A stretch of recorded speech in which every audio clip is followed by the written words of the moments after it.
Alhamdulillah.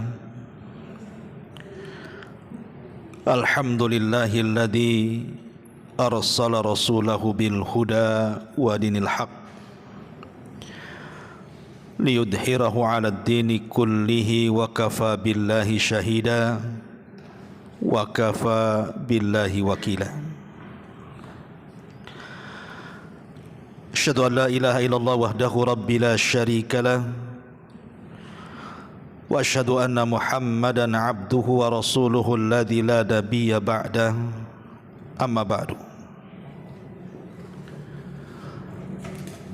Ma'asyiral muslimin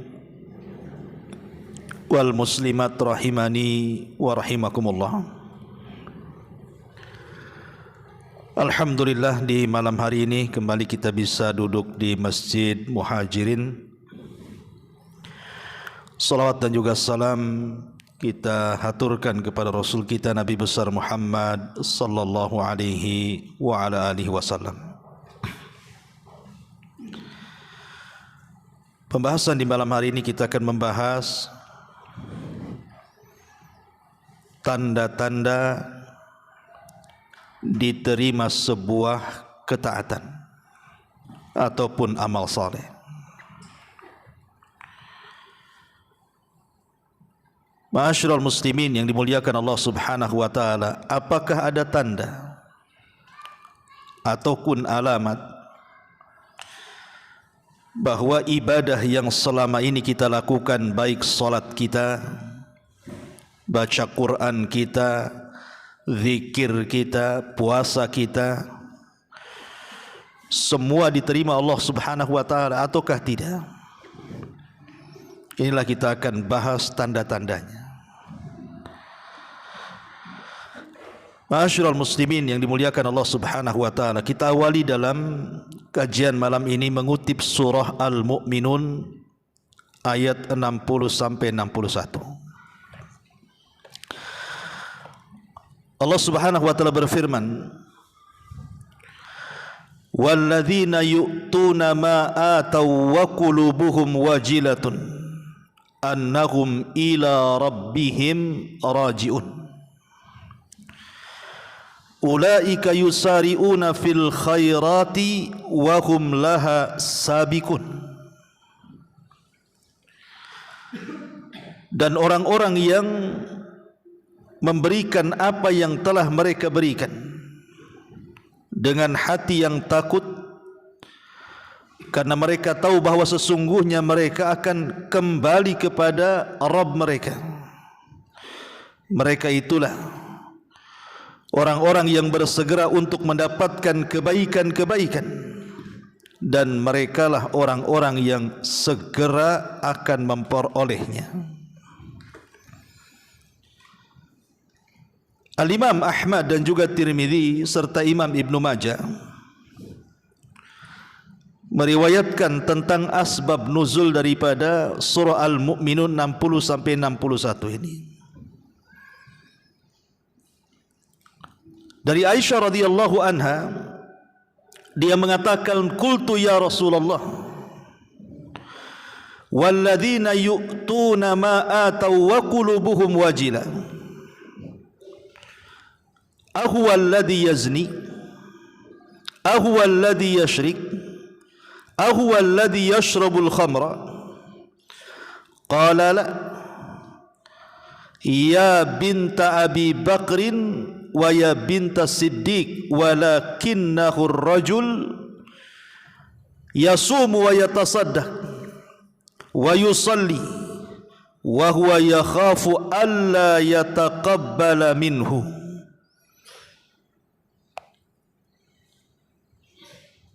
Imam Ahmad dan juga Tirmidzi serta Imam Ibnu Majah meriwayatkan hadis, dan hadis ini disahihkan oleh Syekh Albani rahimahullahu taala. Dari Aisyah radhiyallahu anha ummul mukminin, dia mengatakan, "Ya Rasulullah, siapakah yang dimaksud ayat ini? Walladzina yu'tuna ma atau wa qulubuhum wajilah." Dan orang-orang yang memberikan apa yang telah mereka berikan dengan hati yang penuh dengan takut. Siapa mereka? Apakah mereka orang yang dulunya pezina kemudian tobat dan takut? Ataukah dulunya dia seorang pencuri kemudian tobat kemudian merasa takut?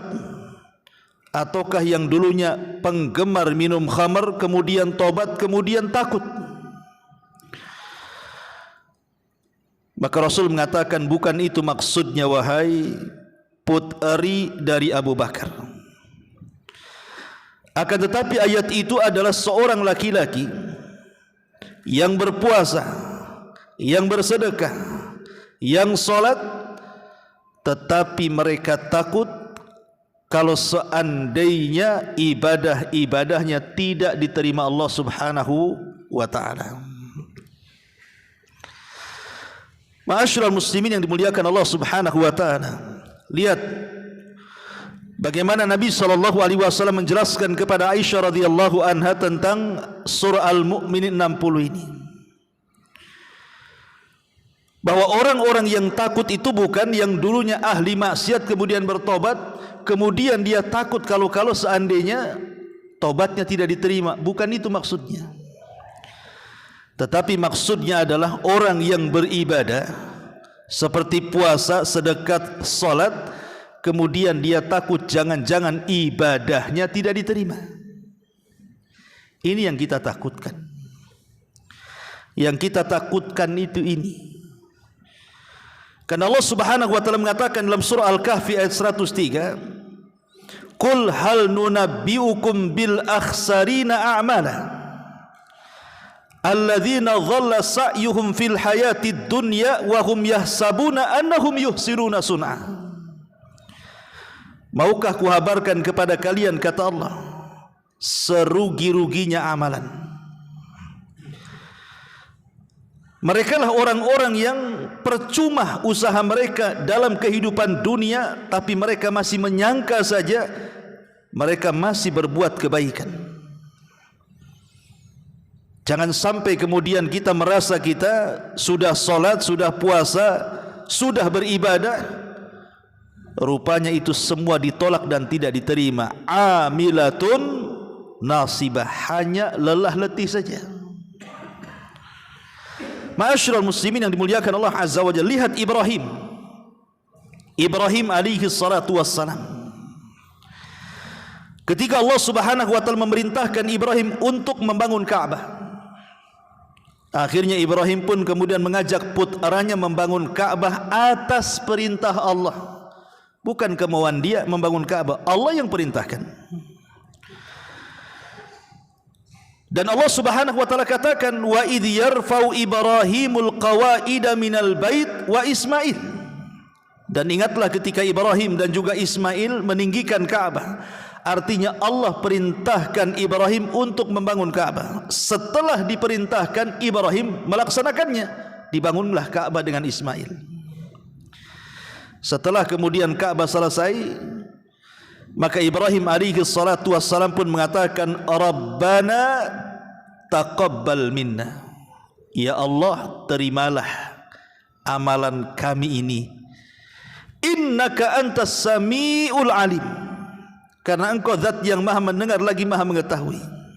Lihat, kalau sekelas Ibrahim saja dia masih meminta kepada Allah untuk diterima amalannya, padahal yang memerintahkan membangun Ka'bah adalah Allah, dan yang membangunnya juga seorang Nabi, bahkan Khalilur Rahman, bahkan Abul Anbiya, bapaknya para Nabi.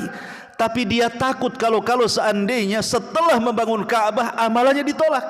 Makanya dia mengatakan, Rabbana taqabbal minna. Ya Allah, terimalah amalanku. Ma'asyiral muslimin yang dimuliakan Allah Azza wa Jalla, kata Syekh Muhammad ibn Abdul Wahhab rahimahullahu ta'ala, dia mengatakan, lihat, jalalullah wa azamatuh fi qulubil ladzina ya'rifuna. Bagaimana kemuliaan Allah dan keagungannya melihat hati-hati orang-orang yang mengetahuinya, li da'watihi ma fil qabul. Karena doa keduanya, maksudnya Ismail dan Ibrahim, supaya amalannya diterima oleh Allah Subhanahu wa taala.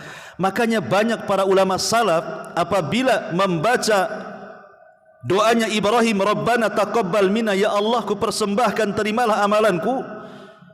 Mereka selalu menangis dan mengatakan, kalau Ibrahim saja takut tidak diterima, macam mana pula kami? Nabi Ibrahim takut tidak diterima tuh. Amalan membangun Ka'bahnya dengan Ismail, apalagi kita? Siapa kita? Makanya para ulama ketika membaca ayat ini selalu menangis. Dikhawatirkan solat mereka tidak diterima, puasa mereka tidak diterima, zakat, sedekah, zikir dan lain sebagainya. Makanya kenapa kemudian kita harus sering-sering meminta kepada Allah supaya diterima ibadah kita. Lihat Nabi SAW ketika beliau menyembelih kurban, apa kata Rasul? Bismillahi Allahumma taqabbal min Muhammadin wa min ummati Muhammadin. Bismillah dengan menyebut nama Allah, ya Allah, terimalah kurban ini dari Muhammad dan untuk umat Muhammad. Nabi saja meminta kepada Allah untuk diterima. Ma'asyiral muslimin yang dimuliakan Allah Azza wa Jalla. Makanya kalau kita lihat perkataan para sahabat seperti Ali bin Abi Thalib radhiyallahu anhu mengatakan, kunu liqabulil amali ashad ihtimaman minkum bil amali. Kata Ali radhiyallahu anhu, sebaiknya kalian harus memikirkan bahwa diterima amal di sisi Allah itu lebih dahsyat dibandingkan amalan itu sendiri. Pikirkan, bukan mikir amalannya, tapi pikirkan apakah amalan diterima atau tidak. Karena itu yang paling penting. Orang beramal bisa saja dari pagi, siang, sore, malam bisa orang beramal, tapi apakah kemudian amalan diterima atau tidak? Makanya memikirkan amalan itu diterima jauh lebih dahsyat dibandingkan memikirkan amalan itu sendiri. Makanya Abi Dzar Al-Ghifari radhiyallahu anhu mengatakan, la an astaykina anna Allah qad taqabbala li salatun wahidatun ahabbu ilayya minad dunya wa ma fiha. Subhanallah. Kalau aku yakin, kata Abu Dzar Al-Ghifari, Allah terima walaupun satu kali solatku saja. Aku tahu nih, umpamanya seumur hidup ini entah berapa ribu kali saya solat, tapi mungkin satu kali solat aku tahu ini yang diterima. Kata Abi Dzar Al-Ghifari radhiyallahu mengatakan, itu lebih aku cintai dibandingkan dunia dan isinya. Itu lebih aku cintai dibandingkan dunia dan isinya. Kenapa? Karena Allah berfirman, innama yataqabbalullahu minal muttaqin. Karena Allah hanya menerima ibadah itu dari orang-orang yang bertakwa. Ketika kita tahu amalan kita diterima, berarti Allah menganggap kita ini orang yang bertakwa. Kalau kita tidak tahu, berarti masih memungkinkan takwa, masih mungkin kita tidak takwa. Tapi kalau kita tahu Allah Subhanahu wa taala menerima ibadah kita, secara otomatis berarti Allah menganggap kita ini minal muttaqin, orang yang bertakwa. Inilah yang kemudian dikhawatirkan para ulama salaf, dan hal yang senada juga diucapkan Ibnu Umar radhiyallahu anhuma, "Lau alimtu anna Allah taqabbala minni sajdatun wahidah." Kalau Allah tahu, kalau aku tahu Allah menerima satu sujudku saja, kemudian dia mengatakan, maka aku lebih senang dan aku siap untuk mati. Kalau aku tahu satu sujudku saja diterima, aku sudah siap mati. Kenapa? Karena Allah sudah menganggap kita ini orang bertakwa, dan sorga hanya diperuntukkan untuk orang-orang yang bertakwa. Makanya kalau kita lihat bukan hanya perkataan para sahabat, lihat perkataan para tabi'in. Seperti yang dikatakan Imam Malik ibn Dinar rahimahullahu taala, al-khawfu 'alal amal alla yuqbal asyad minal amal. Hendaklah perasaan memperbaiki ibadah kita. Kalau tidak itu, maka tidak akan pernah berkualitas ibadah kita. Ya gitu-gitu saja ibadahnya, karena tidak terpikir oleh kita apakah diterima atau tidak. Ma'asyiral muslimin yang dimuliakan Allah Azza wa Jalla, tentu kalau bicara soal qabuli ta'ah, bahwa amalan ini diterima oleh Allah Azza wa Jalla atau tidak, itu ada syarat dan alamat. Ada syarat dan alamat. Adapun syarat makrum, sesuatu yang sudah jelas, yang sering kita jelaskan bahwa syarat diterima amal itu dua. Pertama, dibangun di atas keikhlasan kepada Allah Azza wa Jalla.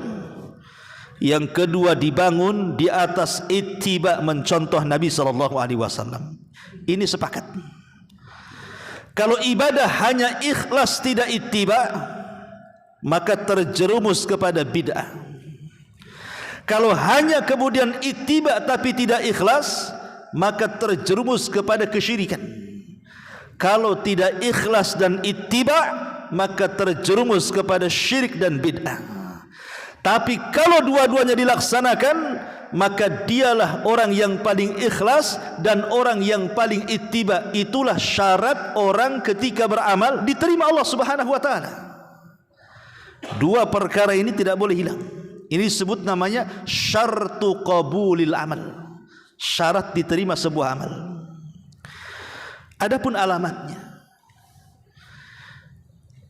disebutkan oleh para ulama, memang tidak ada alamat yang jelas bahwa amalan kita itu diterima oleh Allah, tidak ada. Maksudnya, pamannya kalau yang diterima amal nampak mukanya terang cerah gitu ya, tidak ada sebenarnya. Yang jelas-jelas itu tidak ada. Tetapi para ulama berusaha untuk berijtihad mereka dengan beristimbat kepada dalil-dalil, bahwa jikalau seseorang itu memenuhi beberapa kriteria yang akan saya sebutkan, berarti berbahagialah, amalan kita insya Allah diterima. Ya. Apa saja itu? Yang pertama, adamur ruju ila dzambi ba'da ta'ah. Tidak kembali kepada dosa setelah dia melaksanakan ketaatan. Dia tidak kembali melakukan dosa setelah dia melaksanakan ketaatan kepada Allah Subhanahu wa taala. Apa maksudnya di sini? Apabila seseorang kemudian melakukan dosa kemudian bertobat, setelah bertobat dia iringi perbuatan-perbuatan buruk yang dulu pernah dikerjakan, sekarang dia ganti dengan perbuatan baik. Dulu tidak pernah puasa, setelah tobat akhirnya rajin puasa. Dulu tidak pernah solat, setelah tobat akhirnya rajin solat. Dulu tidak pernah ngaji, setelah tobat akhirnya ngaji. Dia ikuti perbuatan buruk dengan kebaikan. Kalau seandainya dia terus di atas kebaikan dan tidak kembali kepada dosanya, maka itulah tanda diterima ketaatan kita kepada Allah. Tapi kalau seandainya dulu tidak sholat, kemudian tobat sholat, balik lagi tidak sholat, nah ini gak akan diterima amalannya. Ini yang pertama. Yang kedua, al-wajalu min adami qabulil amali. Takut, perasaan takut yang tertanam pada hati kita kalau seandainya amalan yang kita lakukan itu tidak diterima. Tanamkan perasaan takut yang selama ini tidak ada dalam hati kita, hadirkan. Jangan-jangan tadi sholat isya saya nggak diterima. Karena begini, ikhwatu fillah yang muliakan Allah Azza wa Jalla, Allah itu tidak berhajat dengan ibadah kita. Ingat, Allah tidak berhajat dengan sholat kita, Allah tidak berhajat dengan puasa kita, Allah tidak berhajat dengan baca Quran kita, Allah tidak berhajat dengan ibadah kita. Sama sekali Allah tidak berhajat dengan itu. Kita yang berhajat. Kenapa? Karena Allah itu sudah kaya, Dia tidak berhajat kepada makhluknya. Wa man yashkur fa innama yashkuru li nafsi. Siapa yang bersyukur, apakah syukurnya untuk Allah? Tidak, dia bersyukur untuk dirinya. Wa man tazakka fa innama yatazakka li nafsi. Barang siapa yang membersihkan dirinya untuk siapa? Untuk Allah? Tidak, dia sedang membersihkan untuk dirinya. Faman ihtada fa innama yahtadi li nafsi. Barang siapa yang mendapatkan petunjuk untuk Allah, tidak untuk dirinya petunjuk itu. In ahsantum ahsantum li anfusikum. Jikalau kalian baik, untuk Allah kebaikannya, tidak, kebaikan kembali untuk kalian sendiri. Dan banyak nas-nas Al-Quran yang mengatakan bahwa Allah tidak berhajat dengan kita. Perhatikan hadis qudsi. Allah Subhanahu wa taala mengatakan, ya ibadi, lau anna awwalakum wa akhirakum wa insakum wa jinnakum kanu ala afjari qalbi rajulin wahid ma naqasa dzalika min mulki syai'a. Hei anak Adam, jikalau orang yang awal kalian, orang yang akhir kalian, manusia kalian, jin kalian, mereka bersatu di atas satu hati yang paling jahat. Semua jahat dari awal sampai akhir, manusia dan jinnya. Anggaplah semua jahat, tidak ada yang beriman. Sejak zaman Adam sampai yang terakhir mati, baik manusia atau jinnya, semua jahat. Tidak ada orang baik. Apa kata Allah? Ma naqasa min mulki dzalika syai'. Ma naqasa dzalika min mulki syai'. Itu tidak mengurangi kekuasaanku sedikit pun. Oke, kita balik. Lau anna awwalakum wa akhirakum wa insakum wa jinnakum kanu ala atqa qalbi rajulin wahid minkum ma zada fi mulki syai'a. Seandainya orang yang awal, orang yang akhir, manusia dan jinnya di satu hati di atas ketaatan kepada Allah, tidak ada yang kufur. Sejak zaman Adam sampai yang terakhir semua beriman. Manusia dan jinnya semua beriman. Menambah kekuasaan Allah? Tidak menambah kekuasaan Allah sedikit pun. Mau satu dunia maksiat tidak mengurangi kekuasaan, mau satu dunia taat tidak juga menambah kekuasaan, karena Allah tidak berhajat dengan kita. Yang ingin saya katakan, kalau Allah, kita tahu Allah tidak berhajat dengan kita, maka sudah selayaknya ada perasaan takut dalam hati kita ini. Jangan-jangan ibadah kita nggak diterima karena Allah nggak berhajat dengan ibadah kita kok. Sudah sewajarnya tertanam perasaan, jangan-jangan tadi sholat saya tidak diterima pula, karena Allah tidak berhajat dengan kita. Allah Maha Kaya. Kita yang berhajat dengan Allah, lah bentuk hajat kita dengan Allah, tertanam perasaan takut, jangan-jangan pula ibadah tadi tak diterima. Kalau ada perasaan seperti ini, kata ulama, ketahuilah itulah alamat qabulul amal. Justru itulah alamat amal antum diterima. Ini yang kedua. Yang ketiga, at-taufiq ila a'malin salihatin ba'daha. Mendapatkan taufik untuk terus melahirkan dari satu amalan ke amalan berikutnya. Fa idza faragta fansab. Apabila engkau telah melaksanakan satu ibadah, lekas berganti kepada ibadah yang lainnya. Dari sini Hasan Al-Basri rahimahullahu taala, sayyidut tabi'in, pemimpin para tabi'in, mengatakan apa? Perkataan yang bagus sekali. Beliau mengatakan, inna min jazail hasanati al-hasanatu ba'daha, wa min uqubati sayyi'ati as-sayyi'atu ba'daha. Fa idza qabila Allahu al-'abda fa innahu yuwaffiquhu ila ta'ah wa yasrifuhu 'anil ma'siyah.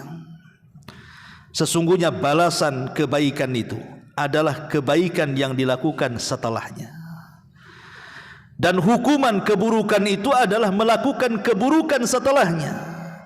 Karena apabila Allah menerima amalan seorang hamba, pasti Allah akan berikan taufik dengan diarahkan kepada ketaatan yang melahirkan ketaatan berikutnya. Lihat perkataan beliau.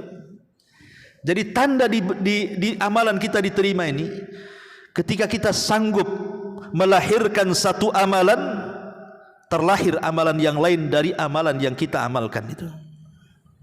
Umpamanya, kita sudah berusaha istiqomah salat wajib, kemudian beralih ke salat sunnah, anggap saja salat duha. Ketika kita sudah terbiasa dengan duha, mulailah kita memulai dengan salat malam. Solat yang paling sulit dilakukan karena harus bangun tengah malam ngantuk-ngantuk kan.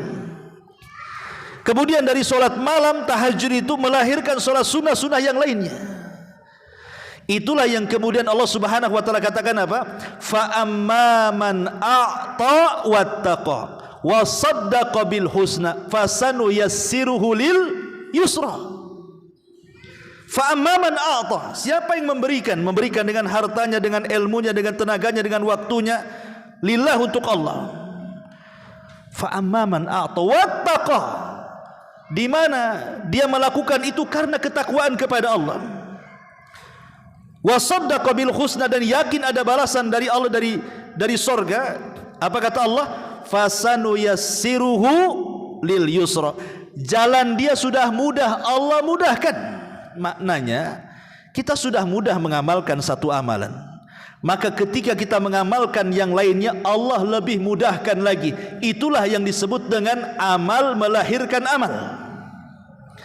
Ketika satu amal melahirkan amal yang lain, amal yang lain melahirkan amal yang lain, amal yang lain melahirkan amal yang lain, maka kita akan menutup dengan amalan itu husnul khatimah.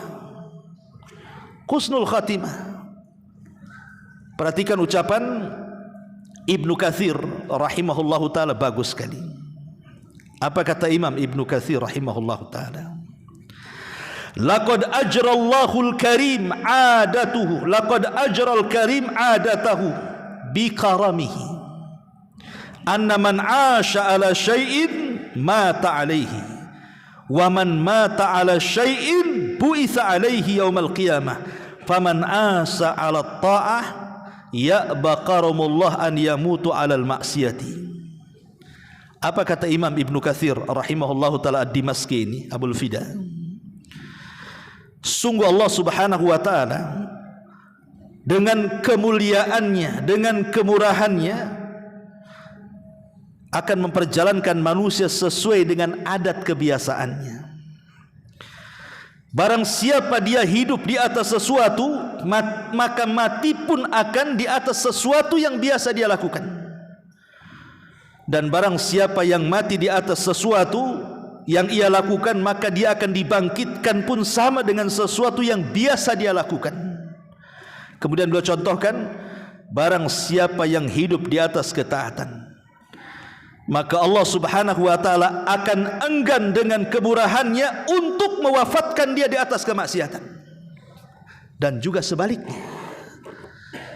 Artinya di sini Imam Ibnu Katsir ingin katakan bahwa manusia itu akan berjalan sesuai dengan kebiasaan. Lihat orang pikun. Orang pikun itu yang keluar dari lisannya itu adalah kebiasaan dari sebelum pikunnya. Kalau sebelum pikunnya dia suka baca Quran, maka ketika pikun itu pula yang dibaca. Ketika sebelum pikunnya dia memang ucapannya santun, ucapannya bagus, ucapannya indah, maka ketika pikun itu pula yang diucapkan. Tapi kalau sebelum pikunnya dia tidak pernah membaca Quran, yang keluar kalimat-kalimat kotor, kalimat-kalimat maksiat, cacian, makian, gibahan, maka ketika Anda pikun itu juga yang keluar dari mulut kita. Itulah yang dikatakan Imam Ibnu Katsir rahimahullahu taala, siapa yang hidup membiasakan maksiat, maka dia akan mati di atas maksiat. Siapa yang mati di atas maksiat, maka dia akan dibangkitkan pun seperti itu. Kemudian beliau mencontohkan bagaimana di zaman Nabi SAW ada seorang laki-laki yang haji. Kemudian saat dia sedang tawaf, jatuhlah dia dari untanya, kemudian meninggal. Kemudian para sahabat mengatakan, apa yang harus dilakukan dengan jasadnya? Maka Nabi SAW kafankan dengan kain ihram yang ada di badannya. Kemudian Rasulullah SAW mengatakan, fa innahu yub'atsu yaumal qiyamati mulabbiya.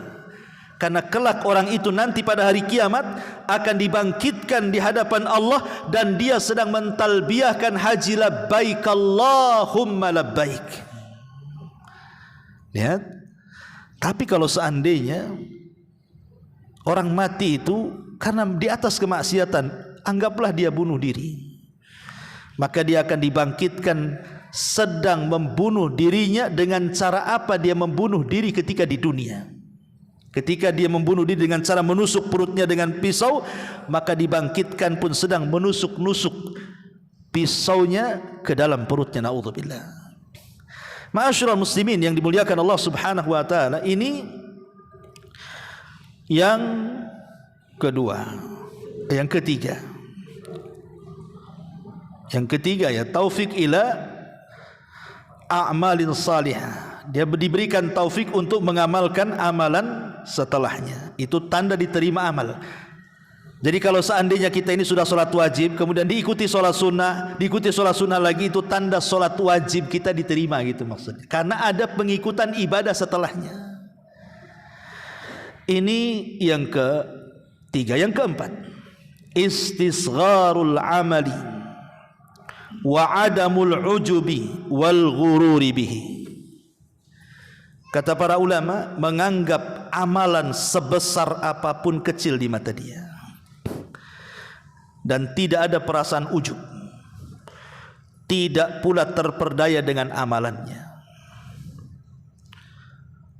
Jadi dia merasa semua amal yang dilakukan dia kecil, tidak ada yang besar bagi dia, dan dia tidak ujub dengan amalannya dan tidak tertipu dengan amalannya. Karena banyak orang-orang yang tertipu dengan amalannya kan. Ana udah banyak sholat, udah banyak sedekah, ya, tertipu dengan amalannya. Semua sudah saya lakukan, apalagi ini Ustaz katanya. Saya sholat sudah, puasa sudah, dihitung dia. Itu kan merasa apa? Tertipu dengan amalannya kan. Tetapi tanda diterima amal itu adalah ketika kita tidak merasa besar dengan amalan kita, ketika kita tidak tertipu dengan amalan kita, dan tidak ada ujub dengan amalan kita.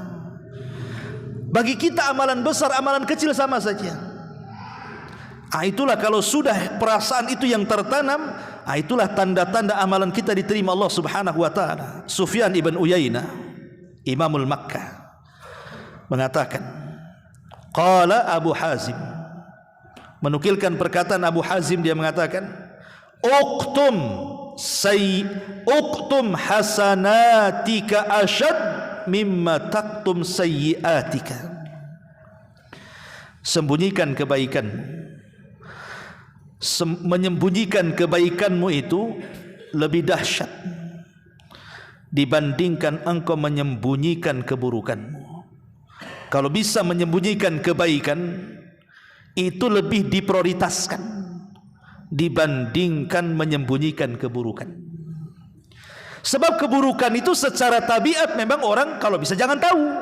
Tabiat kita sudah ngomong kan gitu. Kalau bisa orang nggak tahu kita maksiat itu, karena terkadang ada maksiat itu membongkar aib kita, malu pula kita jadinya. Karena yang namanya dosa itu kata Rasulullah, mahaka fi sadrik wa karihta an yattali alaihin nas. Namanya dosa itu sesuatu yang kita sembunyikan dalam hati dan kita tidak suka manusia tahu.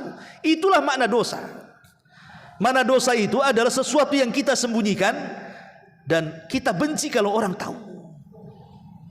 Makanya kemudian kata Sufyan ibn Uyainah menukilkan perkataan Abu Hazim, menyembunyikan kebaikan itu harus diprioritaskan dibandingkan menyembunyikan keburukan. Karena secara otomatis keburukan itu pasti disembunyikan. Tapi menyembunyikan kebaikan itu bukan perkara mudah. Terkadang ya, sebenarnya sih kebaikan yang antum lakukan itu sudah lama sebenarnya, entah 10 tahun yang silam, 15 tahun yang silam. Mungkin antum sudah lupa, dan itulah amalan ikhlas yang pernah antum lakukan. Tapi terkadang setan datang ngasih was-was. Anggaplah umpamanya antum beritikaf di Masjid Muhajirin ini 5 tahun yang silam, kemudian antum pulang kampung. Enggak pernah cerita-cerita antum itikaf di sini. Kemudian antum balik lagi ke Batam. Setelah 5 tahun datang ke Muhajirin, ngobrol sama kawannya. Iya, anak dulu itikaf juga 5 tahun yang silam. Dikasih tahu pula. Dia sudah tutupi, udah mungkin lupa kan. Itulah setan kadang-kadang. Supaya amalan kita itu tampak di hadapan orang. Itu pada sudah 5 tahun, bahkan yang 10 tahun pun sama. Itu yang tiang di pojok itu anak juga nyumbang tuh. Padahal sudah 10 tahun tuh nyumbangnya. Sebenarnya dia sudah ikhlas, tapi dipancing setan keluar pula rianya. Makanya penting di sini itu karena menganggap apa? Amalan itu besar bagi dia. makanya diungkapkan jadinya. Ya. Ma'asyiral muslimin yang dimuliakan Allah Azza wa Jalla. Kemudian juga dikatakan Fudail ibn Iyad rahimahullahu taala, khairul ilmi wal amali ma khafiya anin nas. Sebaik-baik pengetahuan dan amal itu ada sesuatu yang tersembunyi dari manusia. Dan memang asal amal itu kalau bisa orang tidak tahu. Amal itu boleh terang-terangan kalau sifatnya syiar. Nah, kalau sifatnya syiar ialah terang-terangan, korban, salat jamaah, azan, itu memang harus syiar, orang tahu. Tapi secara asal amalan itu adalah dilakukan dengan sembunyi-sembunyi atau tidak terang-terangan. Makanya lihat perkataan Imam Syafi'i, bagus sekali. Perkataan Imam Syafi'i Muhammad ibn Idris Asy-Syafi'i rahimahullah ta'ala, dia mengatakan, yang bagi, kata Imam Syafi'i, sudah seharusnya lil alimi an yakuna lahu khabi'atun min amalin salihin fima bainahu wa bainallah, fa inna kullama dhahara linnas min ilmin aw amalin qalilin naf'i fil akhirati. Seharusnya kita ini selaku thalabul ilmi, orang yang paham pengetahuan agama, adalah amalan-amalan itu yang kita sembunyikan antara kita dengan Allah. Kalau bisa, ada amalan-amalan yang orang enggak tahu, istri kita pun tak tahu kalau punya istri, anak pun tak tahu, orang tua pun, yang tahu hanya kita dengan Allah. Hendaknya ada di antara kita itu amalan-amalan yang tersembunyi, yang hanya tahu Allah dengan kita saja. Kenapa demikian? Karena setiap apa yang tampak kepada manusia, kata Imam Syafi'i, dari pengetahuan atau amal saleh, maka itu akan sedikit bermanfaat untuk akhiratnya. Terkadang apa yang tampak itu sedikit manfaat untuk akhirat dibandingkan yang tidak tampak. Tapi kalau amalan yang tidak tampak itu lebih besar manfaatnya di akhirat dibandingkan yang tampak. Ini perkataan luar biasa. Dan ini juga untuk mengimbangi dosa-dosa yang kita lakukan, yang tidak ada yang tahu kecuali kita dengan Allah Azza wa Jalla. Dan dosa ini sangat bahaya. Kata Nabi SAW, nanti pada hari kiamat ada orang-orang yang datang kepada Allah membawa pahala sebesar gunung Tihama. Gunung Tihama besar. Tapi kemudian Allah katakan, faja'alaha haba'an manthura. Tiba-tiba pahala itu dihempaskan habis, tidak tersisa. Kemudian kenapa? Pertanyaannya kok habis? Rupanya idza khalau bimaharimillahi tahaquha, alasannya dihabiskan oleh amalan-amalan atau maksiat-maksiat yang tidak terang-terangan. Apabila dia bersendirian, dia pun merobek kehormatan Allah Subhanahu wa taala. Artinya dosa yang dilakukan tidak terang-terangan itu bisa menggugurkan pahala sebesar gunung Tihama. Maka untuk mengimbanginya supaya amalan kita tidak hilang, maka buat hal yang sama dengan amal soleh. Buatlah amalan soleh yang tidak ada yang tahu kecuali kita dengan Allah.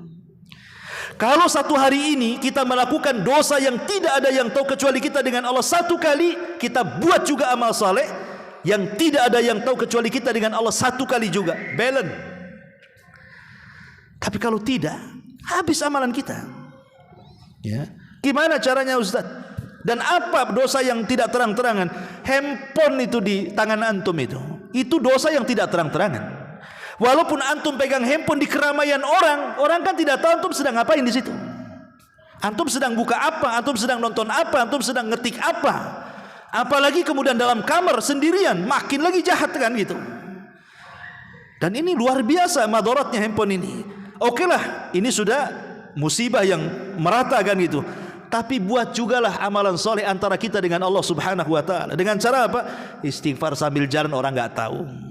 Tasbih sambil jalan orang tidak tahu. Takbir sambil jalan orang tidak tahu. Berzikir sambil jalan orang tidak tahu. Cukuplah kita dengan Allah Azza wa Jalla, itu maksudnya. Maka yang keempat, tanda diterima amal ketika kita menganggap amalan itu tidak ada yang besar.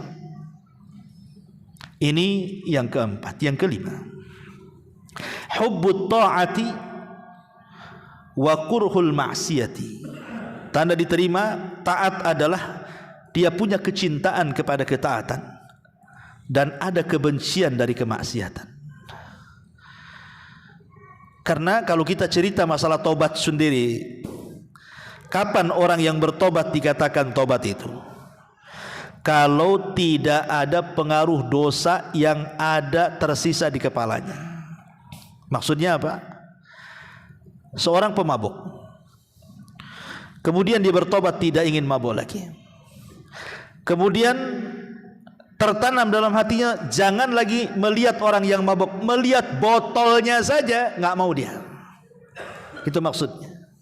Itulah menghilangkan asarnya, pengaruhnya. Tapi kalau seandainya dia dulunya mabuk, kemudian tobat mabuk, tengok botol, memang tak mabuk, cuman masih ada kepengen juga, enak juga, tapi tak mau dia, takut dosa. Itu belum hilang pengaruh dosanya namanya, karena masih ada hawa nafsunya. Itu maksudnya.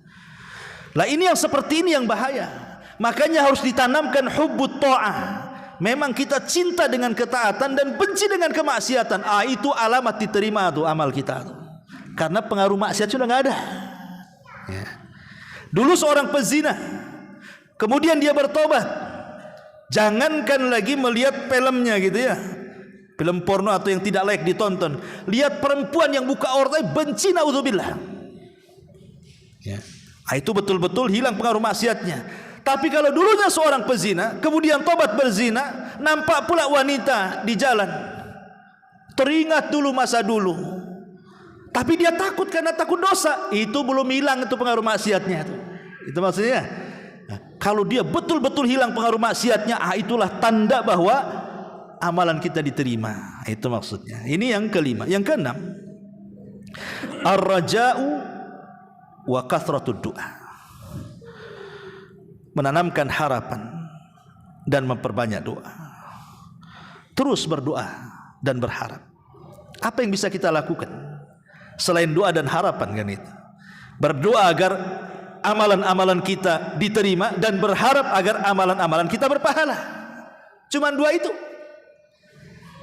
Berdoa agar amalan kita diterima, berharap agar amalan kita berpahala.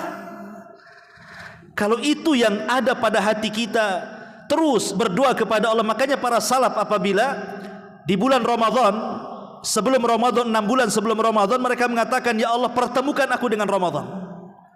Masuklah mereka di bulan Ramadan. Setelah Ramadan, 6 bulan setelahnya, dari start keluar Ramadan sampai 6 bulan, maka mereka terus mengatakan, ya Allah terimalah Ramadanku, ya Allah terimalah Ramadanku selama 6 bulan. Itu yang dilakukan para salaf. Karena mereka takut kalau seandainya amalan mereka tidak diterima. Ketika ada perasaan kita berdoa kepada Allah, terus meminta agar amalan kita diterima dan ada harapan mudah-mudahan berpahala, maka itu tanda alamat tuh, bahwa amalan kita diterima. Kemudian yang nomor 7, at-taisir lit-ta'ati wal ibti'ad anil maksiati. Mudah melakukan ketaatan, kayaknya mudah sekali. Tidak ada beban karena hatinya insirah, hatinya lapang. Hatinya lapang, enggak ada beban-beban sama sekali dalam melakukan ibadah itu. Contoh mamanya solat. Solat ini kan, orang yang solat itu terbagi dua kelompok tuh. Pertama solat karena sebuah kebutuhan, yang kedua solat karena sebuah beban. Karena ada dua orang solat tuh, memang kebutuhan ataupun memang beban. Bagi yang melakukan solat, antum solat di solat duhur atau solat isya tadi, habis solat isya itu plong rasanya seperti antum bayar hutang. Berarti itu menjadikan solat itu sebagai beban. Ya. Jadi kalau antum selesai solat sama dengan selesai nyaur hutang, berarti solatnya masih dijadikan beban, bukan kebutuhan. Ya. Tapi kalau seandainya habis solat plong hatinya, bukan karena hilang seperti bayar hutang, tidak. Dia senang sudah melakukan ibadah dan dia menunggu solat setelah solat. Kapan lagi ya solat? Kapan lagi ya solat? Itu maksudnya. Berarti itulah tanda diterima amalan kita dan ketaatan. Kenapa? Karena Allah memberikan taisir, kemudahan. Kemudahan di dalam beribadah kepada Allah Azza wa Jalla dan menjauhi maksiat. Kemudian yang nomor 8, hubbus salihin wa bughdu ahlil ma'asi. Cinta dengan orang-orang saleh, suka bergaul dengan orang-orang saleh, banyak berinteraksi dengan orang-orang saleh, dan dia benci dengan ahli maksiat. Tak mau dia ketemu, enggak mau bergaul lagi. Lihat aja tak mau. Betul-betul dia hijrah total. Makanya Imam Ahmad ibn Hanbal rahimahullah taala meriwayatkan dari hadis Bara ibn Azib radhiyallahu an. Kata Nabi sallallahu alaihi wasallam, "Inna awthaqa ural iman an tuhibba fillahi wa tubghidha fillah." Sesungguhnya ikatan iman yang paling kuat adalah ketika kita bisa menanamkan cinta karena Allah, benci pula karena Allah. Kalau cinta, cinta karena Allah. Benci, benci juga karena Allah. Saya cinta dengan orang-orang saleh, itu karena Allah. Dan saya benci ahli maksiat juga karena Allah. Bukan benci kepada orangnya, tapi kepada kemaksiatannya yang kita lihat di depan mata.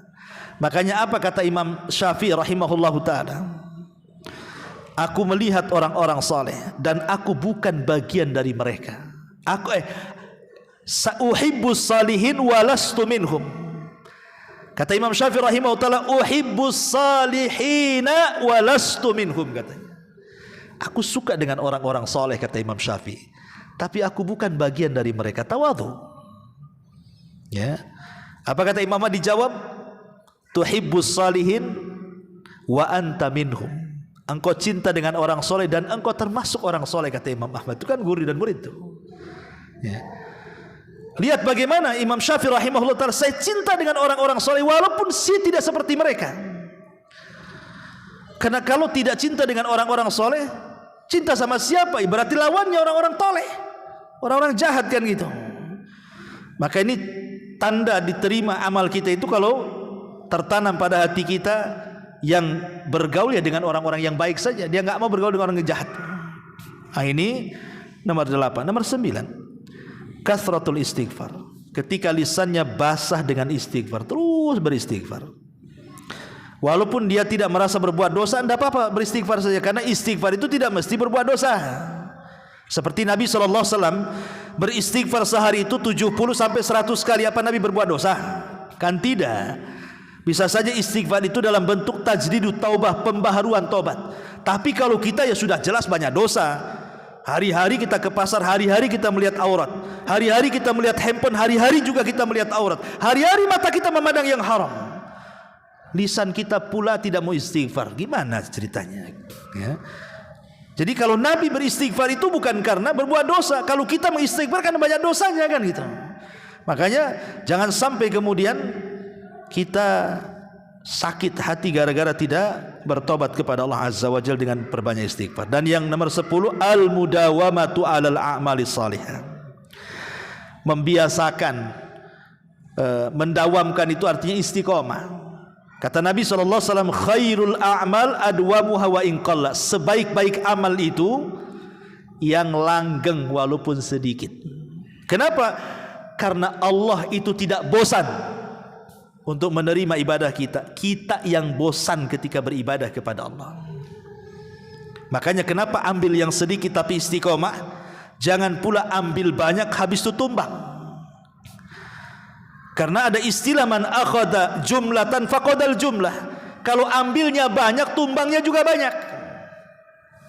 Maka ambillah yang sederhana-sederhana tapi istiqomah. Kenapa? Karena kita akan bosan. Allah tidak pernah bosan. Makanya supaya istiqomah itu ya ambil, umpamanya kalau puasa nih ada Seninnya, ada Dawudnya, ada Ayamul Bidnya, ada macam-macamnya puasa, ada puasa qadhonya kalau punya utang kan. Oke lah. Memang saya ini ahli puasa, sanggup lapar-laparan. Ambil puasa terbaik apa? Ambil Dawudnya saja, sudah cukup. Ambil Dawudnya saja, itu sudah mencakup semua puasa. Enggak usah Dawudnya juga, Senin Kemisnya juga, Ayamul Bidnya juga. Enggak perlu.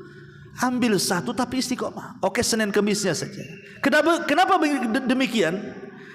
Karena yang namanya istiqomah itu ada batas waktu kuat dan tidaknya. Mungkin masa muda ya, saya antum masih muda ini masih kuat lapar, masih bisalah puasa Daud, istiqomah dengan puasa Daud. Tapi usia antum itu akan terus bertambah. Nanti akan sampai juga mungkin Allah takdirkan usia antum 60-70 tahun sanggup puasa Daud. Berarti kalau tidak sanggup nanti hilang istiqomahnya kan? Kita mikir juga masa tua nih, macam mana amalan ini bisa langgeng sampai masa tua, sampai mati gitu maksudnya. Kalau kita langsung ngambil yang berat, mungkin 20-30 tahun masih kuat. Kalau sudah tua mana bisa kuat lagi? Kalau begitu terpikirlah, dah Senin Kamis sajalah. Umpamanya seperti itu, supaya bisa istiqomah terus. Ma'asyiral muslimin yang dimuliakan Allah Azza wa Jalla. Kemudian juga yang nomor 11, bukan hanya sekedar istiqomah, as-sabat, tapi lebih daripada itu ada taharatul qalbi. Ketika hati ini bersih, tidak ada hasad, tidak ada dendam, tidak ada penyakit, pokoknya bersih, lapang dada itu kayaknya. Dan lapang dada ini luar biasa. Memang sulit. Kalau antum punya mobil ingin bersih, masukkan ke karwas, kinclong. Rumah kotor, sewa pembantu, pel, sebentar saja bersih, bisa ngaca pula kita di keraminya. Apalagi semua benda di depan kita itu bisa dibersihkan. Tapi hati sulit untuk membersihkannya. Membersihkan hati itu bukan seperti membersihkan mobil, membersihkan rumah, membersihkan piring, tidak. Membersihkan hati itu paling sulit. Karena setiap kita bersihkan datang pula lagi kotorannya. Setiap kita bersihkan datang lagi kotorannya. Makanya tajdidul qalbi, memperbaharui hati itu harus terus setiap hari kita lakukan. Nabi SAW sampai setiap hari berdoa, ya muqallibal qulub tsabbit qalbi ala dinik. Wahai zat yang membolak-balikan hati, tetapkan hatiku di atas agamamu. Anas ibn Malik radhiyallahu mengatakan, ya Rasulullah, apakah engkau mengajarkan doa itu untuk umatmu karena engkau takut kepada kami? Kata Rasul, iya, karena hati kalian itu berada di genggaman Ar-Rahman yang sewaktu-waktu Allah bisa memutar balikan sesuai dengan kehendaknya. Namanya hati itu bisa sesat, bisa dapat hidayah. Ada futurnya, ada semangatnya. Makanya Rasul mengatakan banyak-banyaklah berdoa seperti ini supaya hati kita itu mantap. Kalau setiap hari kita bersihkan hati itu dari itu semuanya, maka itu tanda-tandanya bahwa ketaatan kita diterima. Kemudian yang nomor 12, tadhkiratul akhirah.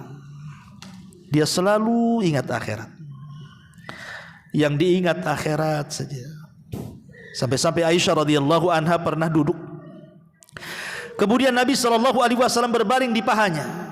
Kemudian Nabi SAW ditatap oleh Aisyah mukanya. Tiba-tiba Aisyah menangis dan tetesan air matanya sampai berlabuh di pipi Nabi. Nabi sontak bangun, duduk dan memandang Aisyah, kaget. Kemudian mengatakan, wa mayubkik walimad dumu, apa yang membuat anda menangis dan kenapa air mata menetes seperti itu, hai Aisyah? Lihat jawaban Aisyah radhiyallahu anha. Dia mengatakan, tadzakartu yaumal qiyamah. Ketika aku memandang wajahmu, aku teringat dengan hari kiamat. Apa hubungannya? Tadzakartu yaumal qiyamah, aku ingat hari kiamat. Ya Rasulullah, hal tadhkuru bi ahlika yaumal qiyamah?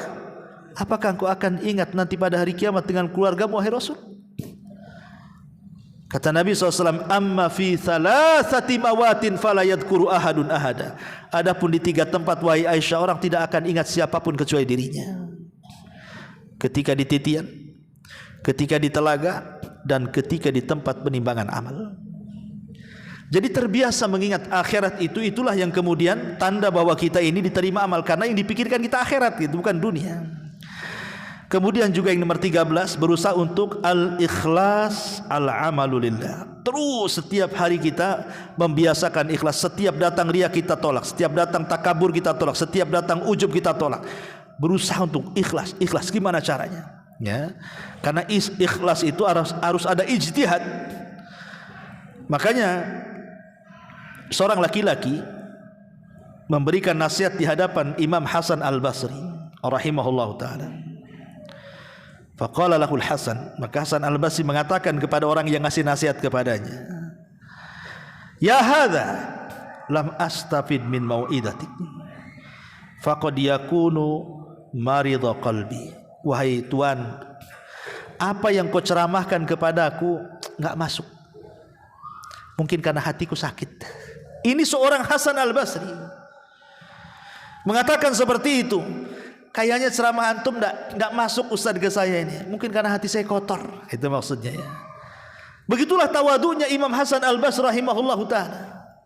Dia minta uzur kepada yang menasihatinya. Boleh jadi hatinya banyak kotoran sehingga susah menerima nasihat orang.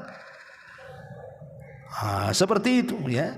Kemudian juga yang terakhir tentunya, walaupun masih banyak ya, tapi kita ambil yang terakhir, adalah berusaha untuk ats-tsabat. Ats-tsabat sebenarnya dengan istiqomah sama aja artinya, tapi ats-tsabat ini lebih lagi, di atasnya istiqomah lagi, lebih lagi. Jadi kalau memegang sunnah itu betul-betul memegang seperti di atas bara api gitu, dipegang betul, mau panas mau tidak dipegang dia. Itulah ats-tsabat. Dan ini Allah Subhanahu wa taala katakan, innal ladzina qalu rabbunallah tsumma istaqamu tatanazzalu alaihimul malaika alla takhafu wa la tahzanu wa abshiru bil jannati allati kuntum tu'adun. Ma'asyiral muslimin yang dimuliakan Allah Azza wa Jalla, setelah kita tahu uraian sedikit, maka selaku seorang mukmin adalah berusaha untuk memanfaatkan waktu sebaik mungkin.